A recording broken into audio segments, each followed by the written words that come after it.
Experience ಮಾಡೋದು. Well trained staff ಇದ್ದಾರೆ ಅಂತ ಹೇಳ್ಬೋದು. ನಮಗೆ ಎಲ್ಲೂ ಕೂಡ ಏನು ಪ್ರಾಬ್ಲಮ್ ಆಗ್ದಂಗೆ ನಮಗೆ ನೀಟಾಗಿ ಗೈಡ್ ಮಾಡಿದರು. ಡೇ ಔಟ್ ಪ್ಯಾಕೇಜ್ ಅಂದರೆ ನಿಮಗೆ ಅರೌಂಡ್ 1300 ಇದನ್ನು ಸಿಗುತ್ತೆ. ಬಟ್ ಪ್ರೈಸ್ ವೇರಿ ಇರುತ್ತೆ, ಅದು ವೀಕೆಂಡ್ಸು ವೀಕ್ ಡೇಸು ಅಂತ ಹೇಳಿಬಿಟ್ಟು. ಮತ್ತು ನೀವು ಸ್ಟೇ ಮಾಡಬೇಕು ಅಂದರೆ ನಿಮಗೆ ರೂಮ್ಸ್ ಕೂಡ ಅವೈಲೇಬಲ್ ಇದೆ, ಅದಕ್ಕೆ ಬೇರೆ ಪ್ಯಾಕೇಜ್ ಇದೆ. ಡೇ ಔಟ್ ಪ್ಯಾಕೇಜಲ್ಲಿ ನಿಮಗೆ including adventure activities, indoor activities ಮತ್ತು ಔಟ್ಡೋರ್ ಆ್ಯಕ್ಟಿವಿಟೀಸು ಮತ್ತು ಬ್ರೇಕ್ಫಾಸ್ಟು. ಸಮ್ಟೈಮ್ಸ್ ನೀವು ಹೇಗೆ ಬ್ರೇಕ್ಫಾಸ್ಟ್ ಪ್ಯಾಕೇಜ್ ಇದೆ, ಬ್ರೇಕ್ಫಾಸ್ಟ್ ಲಂಚು ಮತ್ತು ಡಿನ್ನರ್ ಪ್ಯಾಕೇಜು ಕೂಡ ಇದೆ. ಹೈಟಿ ಇದೆ, ಸ್ನ್ಯಾಕ್ಸ್ ಇದೆ. ಹೇಗಿದೆ ಎಕ್ಸ್ಪೀರಿಯನ್ಸ್ ಸುಗ್ಗಿ ರೆಸಾರ್ಟ್ ಅಲ್ಲಿ?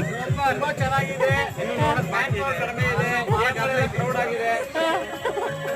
You are enjoying?